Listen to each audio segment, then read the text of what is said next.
지난주일 찬양 예배 때부터 광고 드린 것처럼 우리 동동동 학교 새영광 소그룹 아카데미 동행하며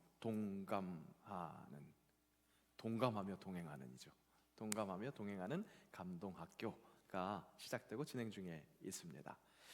함께 울고 함께 웃고라는 주제로 교회의 5대 사명 중에 특별히 교제에 더욱더 집중하고자 하는 2026년의 새영광 교회에서 소그룹 나눔이 좀 더 건강하게 그렇게 세워질 수 있기를 바라는 마음으로 야심차게 시작한 그런 프로젝트라고 할 수 있겠습니다. 첫 특강 시간부터 강사분이 우리에게 어떤 기대감을 선사해 주었습니다. 좋은 대화를 위한 약속을 소개해 주시기도 했는데요. 약속 보여주시면, 한 사람만 계속 이야기하지 않고 동등하게 참여하고, 또 듣는 사람이 상대방의 말을 자기 마음대로 꼬아서 듣지 않도록 경청하는 것. 또 그렇게 듣고 나서 내가 말할 차례니까 이제 내가 마음대로 신나게 얘기해야지가 아니라, 내 얘기만 하는 게 아니라 들었었던 이야기들을 잘 듣고 긍정해주고 그 위에 내 말을 더 덧붙여서 말하는 거. 그러고 나서 혹 말하지 못하고 있는, 같이 얘기하고 있는 사람들 중에 말하지 못하고 있는 사람들이 있다면 그들을 배려하는 거.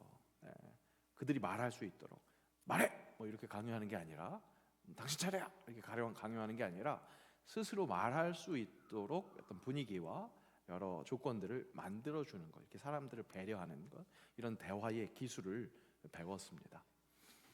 그런 배움이 있고 나서 주중에 지인 목사님하고 한번 통화를 하는데 그런 얘기 하시더라고요. 당신 교회에서 요즘 성도들 간에 말로 인해서 어떤 일들이 일어나서 근심거리가 있다고 그런 얘기 하시더라고요. 그 교회만의 문제겠습니까? 사람 모이는 곳에는 항상 말이 문제입니다. 그죠? 말이 문제. 말이 때로는 아무것도 아닌 일을 엄청 크게 만드는 그런 일이 발생되기도 하고요. 또 어떤 때는 오히려 반대로 상처 입은 영혼이 말 한마디에 영혼이 소생되는 그런 일들도 경험을 하게 됩니다. 그런 의미에서 이번 소그룹 나눔을 위해서 우리 대화를 연습하는 이번 그 시도가 굉장히 좋은 유익이 있을 것 같고, 또 그런 시간이 되었으면 참 좋겠습니다. 광고 드린 것처럼 이번 토요일에도 한번 그 좋은 대화를 경험해 볼 수 있는, 꼭 리더들 아니더라도, 책임을 맡은 분들이 아니더라도 함께 참여해서 그런 경험을 할 수 있었으면 좋겠습니다. 이 말이 정말 중요하다는 거 우리 성경 말씀에서도 우리를 지도하시죠. 함께 읽겠습니다. 경우에 합당한 말은 아로 새긴 은쟁반의 금사관이라. 혀는 곧 불이요 불이의 세계라.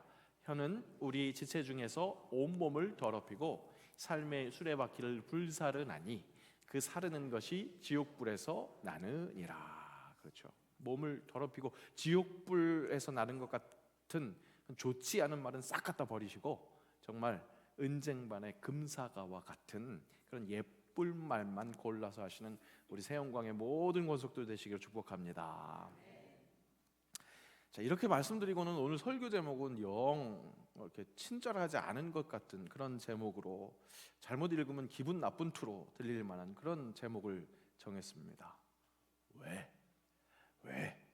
하다못해 뭐 이게 물음표 같은 기호도 없어요. 물음표가 있으면 그나마 왜? 좀 이렇게 기분 나쁘게 얘기하는 것 같은데, 아니면 반대로 물결을 이렇게 쳐놓으면 왜? 그러면서 좀 애교스러운 그런 말일 수도 있을 것 같은데, 그냥 왜? 이렇게 써 있으니까 불친절로만 느껴질 수도 있습니다. 제목을 왜 이렇게 지었느냐? 첫 번째는 우리 성도들이 좀 관심 좀 가지라고. 설교 때 어떤 말씀이 왜 이렇게 제목을 이렇게 정하셨지? 이렇게 생각이 들면서 더 집중하셨으면 좋겠다는 게 첫 번째 이유였다면, 두 번째 이유는 오늘 예배 자리에 오시는 예수님께서 혹시 오늘만큼은 이렇게 친절한 좋은 대화를 위해서 그렇게 친절하게 다가오시는 거라기보다, 어쩌면 우리가 조금 아플 수 있는 그런 지적을 하실 수도 있겠다라는 그런 생각이 들었기 때문입니다. 우리 집에 왜 왔니? 그렇게 물어보시기도 하시겠지만, 그것뿐만 아니라 너 요즘 왜 그래? 벌써부터 설교 시작했는데 왜 졸려고 그래? 네. 약간 그런 또 질문도 하시지 않겠나, 그런 생각이 들었습니다. 그래서 물론 예수님은 우리에게 어리석다고 질타하기 위해서 네가 그 모양이지 뭐 이런 식으로 다가오시지는 않을 겁니다. 우리 지난주 말씀에서 확인했던 것처럼 예수님은 어디까지나 우리를 동감하시면서 불쌍히 여기시기 때문에 분명히 왜 그러니?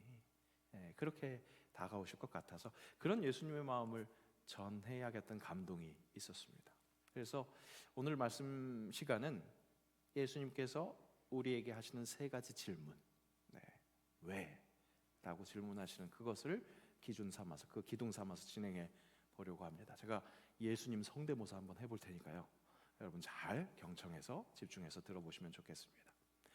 당신에게 질문하신 예수님의 첫 번째 질문, 왜 기도하지 않니? 왜 기도하지 않니? 입니다. 오늘 말씀의 사건은 지난주 우리가 함께 본 오병이어 사건과 연결되는 그 다음 사건입니다.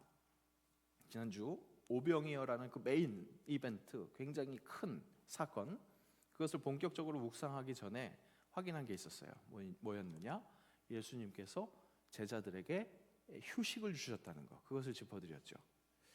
이 완전한 인간이시기도 하셨던 예수님께서 굉장히 역동적인 사역을 마치고 돌아온 제자들을 동감하셔서 그들의 그 육체적, 정신적 피로를 충분히 이해하셔서 한적한 곳에 가서 잠깐 쉬어라, 그렇게 말씀해 주셨죠.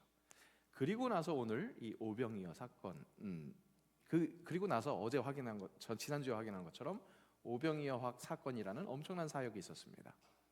이 사건은 굉장히 중요한 사건이었습니다. 물고기 2마리, 빵 5개로 5,000명 이상을 먹이고 12바구니 이상이 남았다라는 그 신비한 사건이라서 중요할 것 같기도 하지만, 무엇보다 우리 예수님이 우리 사람과 충분히 동감하시면서 우리의 모든 결핍, 그러니까 영적인 결핍뿐만 아니라 육적인 결핍까지 채워주시는 분이라는 것, 그것을 알려주시기에 그리스도의 역할, 그것이 어떤 것인지를 정확하게 알려주기 때문에, 그렇기 때문에 중요한 것이라고 할 수 있습니다. 이것은 4개의 복음서 모두에 기록된 것을 보면 그 중요성을 우리가 알 수 있습니다. 그런데 그 사건, 정말 중요하기도 한 그 거대한 사건 후에, 그 후에도 확실히 쉼이 필요하다는 것, 그걸 확인할 수 있어요. 예수님이 오병이어 사건 전에 제자들에게 쉼을 허락하셨던 것처럼 그 거대한 사건 뒤에도 쉼이 필요하다. 특별히 그 쉼은 영적인 쉼이었다. 그것이 참 하나님이기도 하셨지만 온전한 인간이기도 하셨던 예수님께도 꼭 필요한 것이었다. 오늘 그것을 발견할 수 있다는 겁니다. 오늘 말씀의 시작 부분을 우리 다시 한번 읽어보겠습니다. 함께 읽습니다. 예수께서 즉시 제자들을 재촉하사 자기가 무리를 보내는 동안에 배를 타고 앞서 건너편으로 가게 하시고, 무리를 보내신 후에 기도하러 따로 산에 올라가시니라. 저물매 거기 혼자 계시더니. 어떠세요? 말씀을 한번 차근히 보세요. 뭔가 다급함이 느껴지지 않습니까? 예수님이 제자들을 재촉해서 다음 장소로 보내셨대요.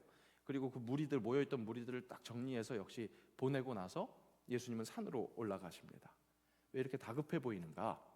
그 이유를 이 사건을 똑같이 기록하고 있는, 이 사건을 또 기록하고 있는 요한복음에서 그 이유를 알 수가 있습니다.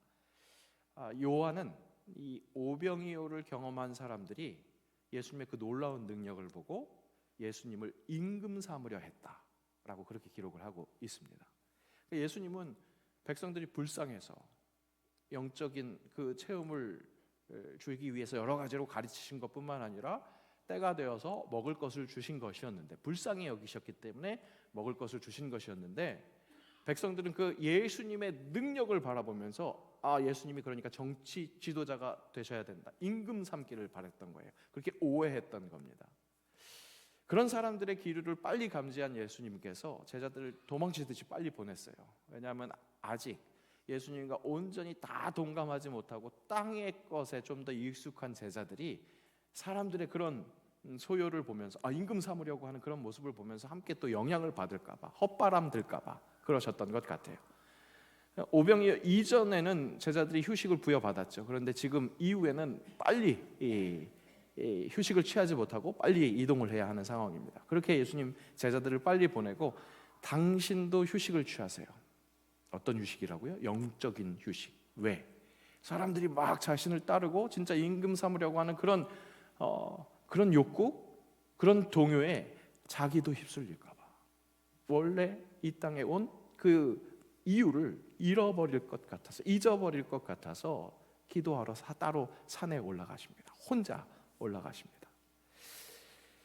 기도할 때 하나님이 보내신 원뜻, 진짜 그 하나님 뜻을 찾을 수 있습니다.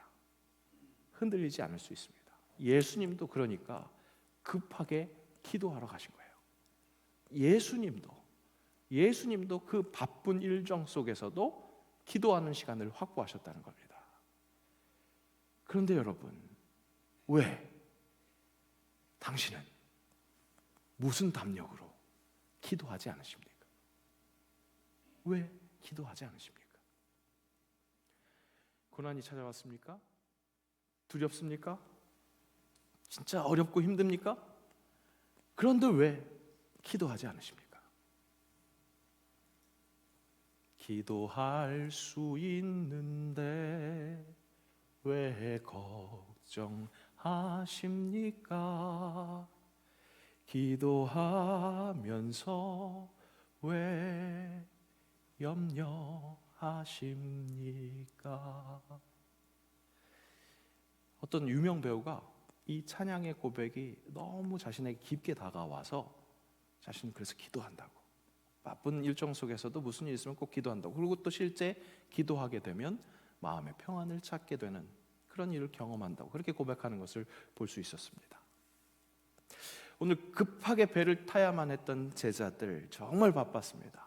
사실 그들은 영문도 모른 채 바빴죠. 예수님이 재촉했으니까, 갔으니까 기도할 시간도 없이 빨리 길을 떠났습니다. 그러니까 어떻게 됐어요? 고난을 제대로 고난으로 만났어요. 여러분, 그래요. 일어나는 사건보다 어쩌면 중요한 것이요, 내 마음의 상태거든요. 고난을 고난으로 만나느냐, 아니면 고난을, 위기를 넘어서 기회로 삼느냐, 이것은 내 마음의 상태에 달렸어요. 근데 오늘 제자들은 기도하지 못하니까 고난을 제대로 고난으로 맞아들인 거예요.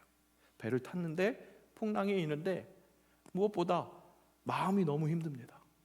실제 눈앞에 있는 그 바람이 아무리 거세도 거기서라도 기도할 수 있었다면 그래도 좀 더 차분하게 침착하게 대처할 수 있었을 텐데, 제자들은 그곳에서도, 그 배 위에서도 기도하지 못했던 것 같아요. 어떻게 알 수 있나요? 밤 사경이 됐는데 예수님이 물 위를 걸어오시거든요. 여러분, 물 위를 걸어오신 건 그냥 내가 신비한 존재야, 내가 하나님의 아들이야, 이것을 보여주시기 위함이라기보다 역시 제자들을 불쌍히 여기신 거예요. 고난 중에 있는 그 제자들을 향해서 물 위로 걸으실 만큼 그렇게 불쌍히 여기시면서 급하게 오신 거죠. 왜? 제자들이 기도하지 못하고 있으니까, 고난을 고난으로 받아들이고 있으니까. 그래서 예수님 오셨던 겁니다. 기도가 없었던 제자들, 역부족이었던 거예요. 어떻게든 살아남으려고 바쁘긴 한데 발버둥은 치는데 그럴수록 자꾸 수렁에 빠져드는 거죠. 여러분, 기도하십시오. 기도로 현실에서 도망가라는 이야기가 아닙니다. 기도로 현실에서 분명히 도와주시는 하나님을 신뢰할 수 있기를 바랍니다. 그렇게 기도하면요, 이런 일이 일어난대요. 신학자가 맨날 딱딱한 신학적인 이야기만 할 것 같은데 기도의 능력을 이렇게 이야기를 해요.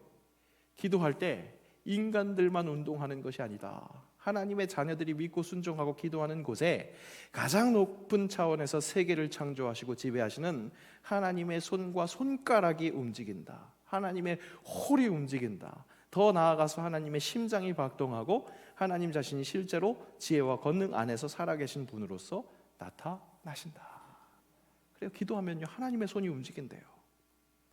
여러분, 내 손으로 막 뭐 하려고 그러면 안 된다니까요. 오늘 우리가 찬양한 것처럼 주의 손에 나의 손을 포개고 주의 발에 나의 발을 포갤 때, 주와 함께 죽을 때 주와 함께 살고 영원히 주님을 찬양하며 살 수 있다는 거죠. 열심히 사느라고 기도할 시간이 없으십니까? 거꾸로 기도하지 않아서 너무 바쁘기만 분주하기만 한 것은 아닐까요? 기도하지 못해서 영원히 죽어가고 있는데 어떻게든 내가 살아보려고 숨막히게 바쁘게만 뛰어다니는 우리 모두에게 시편은 정말로 꼭 필요한 가르침을 허락하십니다. 시편 말씀 함께 읽습니다. 여호와께서 집을 세우지 않으시면 세우는 자의 수고가 헛되며 여호와께서 성을 지키지 아니하시면 파수꾼의 깨어있음이 헛되도다. 너희가 일찍이 일어나고 늦게 누우며 수고의 떡을 먹음이 헛되도다. 그러므로 여호와께서 그의 사랑하시는 자에게는 잠을 주시는도다. 그래요 여러분, 하나님이 세우지 않으면, 하나님이 지키지 않으시면 내가 아무리 철통방어를 해도 말짱할 겁니다. 새벽같이 일어나서 저녁 늦게까지 고생해도 헛된 것이 된다는 겁니다. 기도하면 뭘 할 수 있어요? 하나님이 세우시는 거, 하나님이 함께 세우시고 함께 지키시는 것을 확신하게 되거든요. 그러면 1시간을 잠을 자도요, 진짜 사랑하는 자에게 주시는 그 잠, 그 은혜를 누려서 꿀잠 잘 수 있는 겁니다. 기도합시다. 기도합시다. 그리고 또 이어지는 예수님의 일침에 우리가 한번 제대로 나를 또 점검해 봐야겠어요. 예수님의 두 번째 질문, 왜 그리 열심히 네 힘으로 올라가려고 하니? 내 이름으로 어딜 그렇게 올라가려고 하니? 베드로가 열심히 살아남으려고 했는데 어때요? 점점 더 오히려 아슬아슬해지는 그런 고난 중에 있을 때 저 멀찌감치해서 예수님이 오십니다. 처음에는 유령인 줄 알았어요. 그런데 예수님 말씀하셔요. 그러니까 예수님이신 줄 알았던 거예요. 음성, 이게 참 중요하죠. 우리 예수님의 음성을 듣는 순간 마음에 평안이 와요. 그런데 인간이라서 그런지 마음에 평안이 오면서 또 다른 게 들어오는 것 같아요. 베드로가 편안해지면서 욕심도 들어온 것 같아요. 욕심. 어떤 욕심이었느냐? 여러분, 오병이어의 그 놀라운 기적을 보여주신 예수님이 이번에는 무리를 걸어오세요. 와, 정말 신비한 능력, 초자연적인 일을 행하시잖아요. 이분이 진짜 확실히 높고 높은 분이시구나, 그것을 깨달았을 거예요. 근데 그 마음에, 베드로 마음에 나도 저렇게 높아지고 싶다, 그런 마음이 들었나 봐요. 충분히 그럴 수 있는 정황이 있었죠. 왜 그래요? 다시 한번 연결시켜 볼까요? 오병이어 사건 전에 예수님께서 제자들을 보내셨죠, 그죠? 가르치고 전하고 고치고 예수님의 그 사역을 위임하셨잖아요. 그래서 갔다 왔어요. 그래서 놀라운 일을 경험했어요. 나도 예수님처럼 막 귀신이 쫓아나가는 그런 일을 경험하니까 흥분됐었다고 얘기했었잖아요. 그런 경험을 했었잖아요. 그러고 나서 오병이어 사건을 경험했어요. 그러니까 사람들이 막 우리 예수님을, 내가 모시고 있는 예수님을 임금 삼으려고 해요. 와, 어때요? 계속해서 올라가고 있죠. 옆에 있는 내가 함께 어깨가 이만해지는 거예요. 그러면서 나도 예수님인 것처럼 착각할 수 있는 그런 흐름 속에 있었던 거예요. 그런 흐름 속에 지금 초자연적으로 무리까지 걸어오신 예수님을 만나는 거예요. 이 흐름을 잘 타면 나도 예수님처럼 될 수 있는 것 같은 거예요. 그러니까 어떻게 요청해요? 나도 예수님처럼 걸을 수 있도록 나를 오라 하시옵소서. 그렇게 요청하는 것을 볼 수 있습니다. 하지만 여러분, 내가 예수님께 집중하지 못하고 예수님이 갖고 있는 어떤 능력, 그 능력으로 나를 높이려고 하면 높아지는 게 아니라 점점 빠져드는 거예요. 내려가는 거예요. 풍덩 빠집니다. 깊이 내려갑니다. 내가 기준이 돼서 내 열심으로 예수님 능력을 이용해서 나를 한없이 높이려고 한다면 계속 밑으로 내려갈 수밖에 없다는 거예요. 요나를 통해서 그걸 알 수 있어요. 여러분, 요나 어떤 사람이었습니까? 물고기 뱃속까지 들어갔다가 살아난 사람, 그렇게 기억하죠? 그런데 이 요나는 실은 자기 판단이 하나님 판단보다 옳다, 자기 의를 저 높은 곳에 올려놓고 그것을 유지하려고 했었던 그런 사람이었습니다. 하나님이 니느웨의 회개를 촉구해라, 선지자에게 그런 사명을 주셨어요. 그런데 요나는 그 하나님의 명령을 거부하죠. 왜 그랬을까요?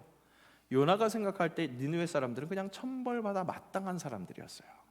우리나라 사람들이 아직도 일본 사람들 저 외놈들이라고, 나쁜 놈들이라고 그렇게 여기는 것처럼 그런 비슷한 마음으로 유대인들은 아수르 사람들에 대한 상처가 있었어요. 요나도 그런 유대인 중에 한 명이었고, 더군다나 하나님의 선지자라는 그런 정체성을 가지고 무슨 생각을 갖고 있느냐, 니느웨 사람들은 하나님의 천벌을 받아 마땅한 그런 사람들이다라고 생각을 하고 있는데, 하나님이 그들에게 회개의 기회를 준다?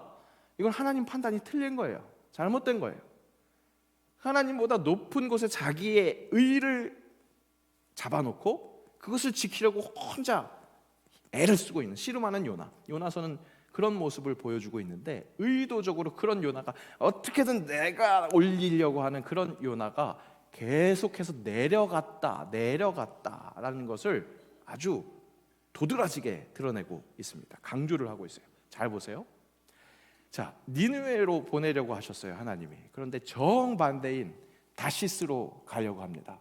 그때 요나가 제일 먼저 간 곳이 어디냐? 욥바예요. 욥바로 내려가서 배를 타고 다시스로 가려고 했거든요. 실제로 남쪽이에요, 욥바가.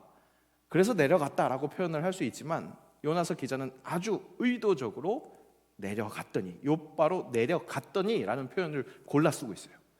그래서 배를 타고 이제 다시스로 갑니다. 근데 그 요나는 배에서도 밑층으로 내려가요. 그 밑층으로 내려가서 거기서도 또 깊이 잠이 듭니다. 깊이 잠이 들었다는 건 하나님과, 하늘의 하나님과 더욱더 멀어졌다는 거예요. 풍랑이 왔어요.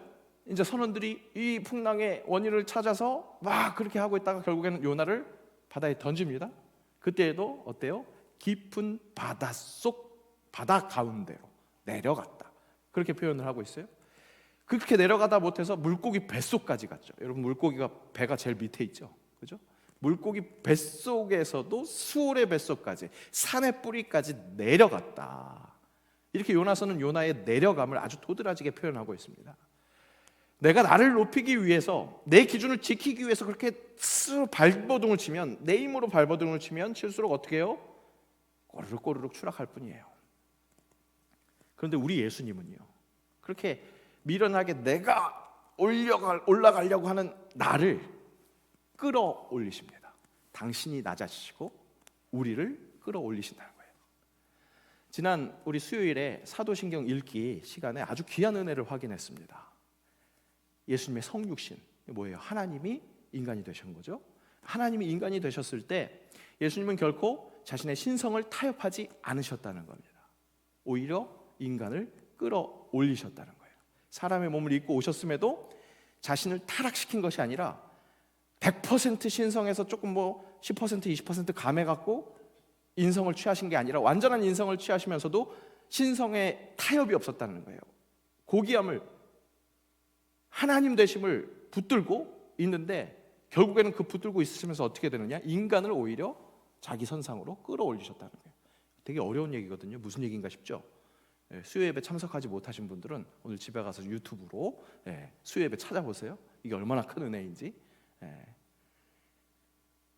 사랑하는 여러분, 왜 그리 열심히 당신 스스로 당신의 힘으로 올라가려고 합니까? 당신을 올리려고 합니까? 도대체 어디로 올라가기 위해서 그렇게 용 쓰고 계십니까? 힘 빡 주고 계십니까? 인생의 바다에서는 힘을 빼야 부력과 같은 하나님의 손에 의해서, 예수님의 손에 의해서 그렇게 떠오르게 되는데, 그렇게 우리 예수님이 우리를 끌어올려 주실 텐데 그 자연스러운 법칙을 알지 못하거나 혹시 알더라도 거기에 온전히 예수님께 집중을 하지 못하니까 계속 힘 빡 주고 내려가고 있는 것, 내려가고 있는 것 아닙니까? 자연스러운 부력과 하나님의 능력에 집중하지 못하고 마음이 분산이 되니까, 마음이 나뉘니까 더 빠져들기만 하는 겁니다. 그때 예수님 또 이렇게 물어보시는 거죠. 왜 의심하니? 왜 의심하니? 자신을 스스로 올리려고 했던 베드로, 예수님이 아닌 예수님의 그 신비한 능력으로 나도 올라가려고 했었던 그런 마음의 분산됨이 있었죠. 이미 마음이 집중되지 못하고 분산되어 있었어요. 그런데 그런 베드로에게 옆에서 또 하나의 공격이 들어옵니다. 어떤 공격이에요? 바람이 공격이 들어오는 거예요. 함께 읽을까요? 오라 하시니 베드로가 배에서 내려 물 위로 걸어서 예수께로 가되 바람을 보고 무서워 빠져가는지라 소리질러 이르되 주여 나를 구원하소서 하니 예수님의 부르심 오라 하니까 그 음성에 신비하게도 진짜 한 걸음 두 걸음 걸어갔어요. 그런데 그 순간 나도 예수님처럼 높아지겠구나 하는 그 마음으로 마음이 분산되었을 거예요. 그런데 또 분산된 것 뭐냐? 옆에서 불어오는 바람으로 인해서 마음이 다시 한번 분산됩니다. 집중하지를 못합니다. 그러니까 예수님이 그런 베드로를 보고 일깨우시는 거죠. 뭐라고 일깨우세요? 함께 읽을까요? 예수께서 즉시 손을 내밀어 그를 붙잡으시며 이르시되 믿음이 작은 자여 왜 의심하였느냐? 의심하였느냐? 여기서 의심하였느냐라는 뜻의 헬라어 디스타조는 양분된 마음, 결정의 중심이 둘로 나뉜 내면의 혼란을 뜻합니다. 의심한다는 건 뭐냐면 우리가 예수님께 집중하지 않고 마음이 분산됐다는 거예요. 우리가 사는 세상 볼 게 참 많죠. 봐야 할 것도 참 많습니다. 그러니까 우리의 마음이 분산돼요. 안 그래도 바쁜 나에게 바람이 자꾸 보여요. 얼마나 자주 보이는지 몰라요. 신경이 얼마나 분산되게요. 그런데 여러분, 그렇게 마음을 빼앗기면 빼앗길수록 어떻게 되는 거예요? 꼬르륵 꼬르륵 꼬르륵 꼬르륵. 예수님 손에 붙들려야만. 예수님 손에 붙들려야만. 그래서 그가 타신 배에 탈 때 그때 풍랑이 그치는 거예요. 오늘 말씀은 정확하게 그렇게 표현하고 있어요. 예수님 손에 붙들린 베드로가 예수님 배에 타니까 풍랑이 그쳤더라. 이제 살았다 할 수 있는 겁니다. 여러분, 왜? 도대체 왜? 예수님의 그 음성 귀 기울이시지 않겠습니까? 왜 슬퍼하느냐? 왜 걱정하느냐? 무얼 두려워하느냐? 아무 염려 말아라. 큰 어려움에도 큰 아픔이 있어도 이젠 아무 걱정하지 마. 내가 널 붙들어 주리. 말씀 준비하면서요 담대하게 왜 슬퍼하느냐 이렇게 노래했으면 했어요. 근데 일부 예배 때도 그렇고 지금도 그렇고 그렇게 못하겠네요. 예수님이요 여러분들의 그 슬퍼하는 마음, 걱정하는 마음을 함께 동감하시는 것 같아요. 함께 한 소리 한 소리 내기가 참 힘든데 그럼에도 불구하고 왜 슬퍼해? 왜 걱정하니? 이제 아무 걱정하지 마. 내가 널 붙들어 줄게. 그렇게 말씀하시는 것 같습니다. 이 찬양이 개인적으로는 제가 군대 갔을 때 찬양을 했어요. 논산훈련소 입소했는데 아시는 분들 계실지 모르겠는데 훈련소 가기 전에 입소대에서 대기를 해요. 그때 수요 예배를 만났는데 수요 예배 그때 드리는 그 예배 처소는 원래 연무대 교회라고 큰 교회 말고 좀 그 전에 작은 교회인데 그래도 제 기억에 그날 같이 입소했던 친구들 한 1000여 명이 같이 예배하는 그런 예배 장소였던 것 같아요. 근데 목사님이 특송할 친구 있으면 장병 있으면 나와서 특송하라고 그러는데 제가 자청해서 나가서 이 찬양을 함께 찬양했습니다.